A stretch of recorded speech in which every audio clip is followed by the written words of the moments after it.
factores de riesgo de alta probabilidad, de mediana o de baja. Y dependiendo de eso, el valor predictivo que nos arroje este análisis, pues nos permitirá elegir el dímero D o el ultrasonido para tomar la decisión. De tal manera pues que el juicio clínico no lo podemos obviar, como podemos ver, le tendríamos que hacer a todos todo si no tenemos ese juicio.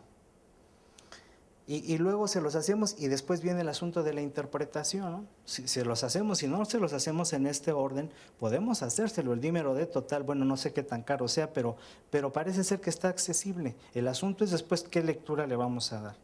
Podemos caer ya en el error diagnóstico. Entonces, el cuadro clínico, más o menos, cuando tenemos un paciente ya con un cuadro clínico, el cuadro clínico, bueno, parece muy fácil. Esto parece que son trombosis venosas profundas, pero pudieran no serlo, pudieran ser otra cosa. ¿En qué medida aumenta la probabilidad de que el paciente tenga la trombosis? En la medida que esté expuesto o no a un factor de riesgo conocido, ¿no? De tal manera pues que los factores de riesgos y el cuadro clínico constituirían el primer momento de análisis intelectual para sospechar si tenemos o no tenemos trombosis en el paciente. Y miren este dato, por ejemplo, a ver qué lectura le dan. A mí en las presentaciones me gusta más bien tener interacción porque a veces estamos hablando de algo que a lo mejor a la audiencia no le interesa. Este dato, por ejemplo, a ver si lo podemos charlar ya en el momento de la discusión para no desordenar el formato. Pero miren ustedes, ¿qué lectura le podríamos dar a esta afirmación? ¿No? ¿Qué hace el doctor Hirsch? Que es una autoridad además en estos temas. Que solamente el 25% de los diagnósticos clínicos se confirman. Tiene varias lecturas. Una bote pronto es que los clínicos somos malísimos, ¿no? Para diagnosticar. Podría ser una forma de verlo. Porque de todo lo que pensamos, solo una cuarta parte se corrobora. Pudiera ser eso.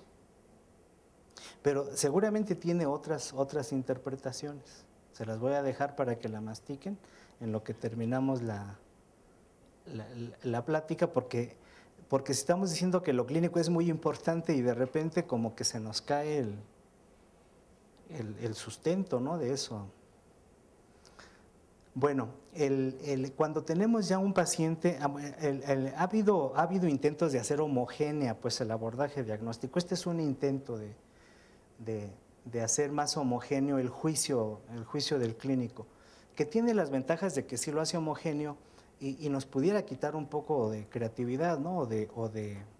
No todos los pacientes son iguales, cada paciente es distinto. Pero como quiera siempre se agradece que tengamos un poco de terreno donde pisar.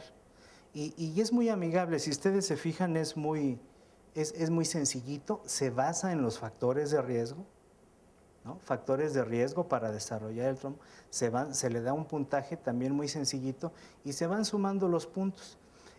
Aquí hay un valor negativo para cuando pudiéramos tener una alternativa para el cuadro clínico y que no se tratara de una trombosis venosa.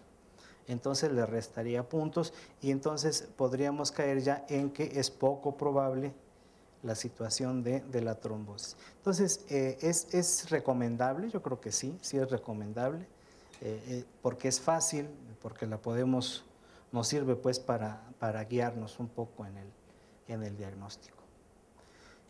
Para el caso de la tromboembolia pulmonar es prácticamente el mismo principio, varían un poco la magnitud de la magnitud que se le da a los factores de riesgo y varía un poco también la interpretación, pero el principio realmente es el mismo, ¿no? Son los criterios de Wells para el diagnóstico de la enfermedad. Y bueno, en relación al ultrasonido, ya una vez que lo hacemos, cada vez nos sorprende la calidad de cómo evoluciona, ¿no? En las generaciones cada vez más acabadas de los estudios de imagen. En este, por ejemplo, se ve perfectamente bien el trombo, pero hay ciertas zonas anatómicas donde no es fácil llegar con un ultrasonido. Es mucho más sensible y específico para miembros, para para la parte proximal de los miembros inferiores que para la distal. Para los pélvicos se esconde un poco más, ¿no? Ahí ya como que no tiene el mismo valor predictivo, pero para el caso de las trombosis proximales de miembros inferiores sigue siendo un recurso muy utilizado y con alta sensibilidad y especificidad de 90 y tantos % para esa región, para la región de las trombosis proximales. Y el dímero D, bueno, ya decía Humberto hace un momento que el dímero D, y la doctora Marín, que aunque no está de ponente, también participa en el...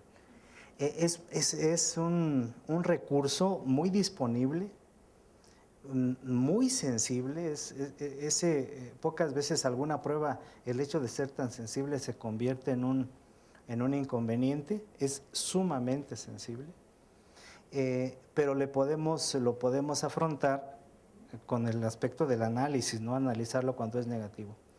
El dímero D, hay varias técnicas, hay distintos reactivos, ¿no? Hay unas veces que se hacen por ELISA, otras en sangre total. De esto saben más los químicos, que aprovechando el comentario, yo me acuerdo cuando estaba en la residencia cómo convivíamos mucho con los químicos y eso nos enriquecía mucho, primero porque aprendemos de algunos detalles que no sabemos de los químicos, de la friega que llevan para hacer tal o cual cosa, ¿no? De repente les pedimos algo que es muy latoso de hacer y que tiene poca trascendencia clínica. Y los químicos también seguramente aprenden del médico. Yo creo que eso como que se deja mucho y comentarlo, hacer equipo, yo creo que siempre será bienvenido, ¿no? Hay veces que lo que nos reportan ellos no concuerda con lo que tenemos con el paciente y a lo mejor todo eso se arregla con una buena charla, a lo mejor estaba vencido el kit, no sé.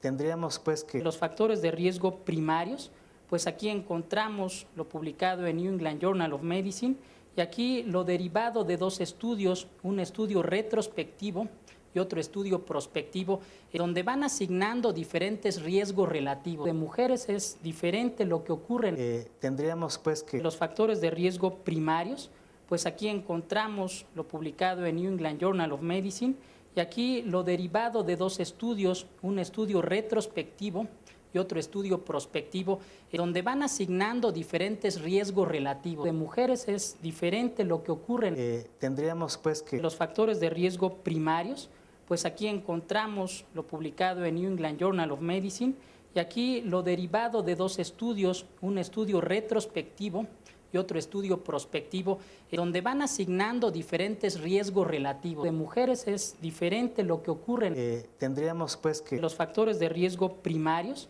pues aquí encontramos lo publicado en New England Journal of Medicine y aquí lo derivado de dos estudios, un estudio retrospectivo y otro estudio prospectivo, donde van asignando diferentes riesgos relativos. De mujeres es diferente lo que ocurre. De dos estudios, un estudio retrospectivo y otro estudio prospectivo, donde van asignando diferentes riesgos relativos. De mujeres es diferente lo que ocurre. Tendríamos pues que... Los factores de riesgo primarios, pues aquí encontramos lo publicado en New England Journal of Medicine y aquí lo derivado de dos estudios, un estudio retrospectivo y otro estudio prospectivo, donde van asignando diferentes riesgos relativos. De mujeres es diferente lo que ocurre. Tendríamos pues que... Los factores de riesgo primarios, pues aquí encontramos lo publicado en New England Journal of Medicine y aquí lo derivado de dos estudios, un estudio retrospectivo y otro estudio prospectivo, donde van asignando diferentes riesgos relativos. De mujeres es diferente lo que ocurre. Tendríamos pues que... Los factores de riesgo primarios,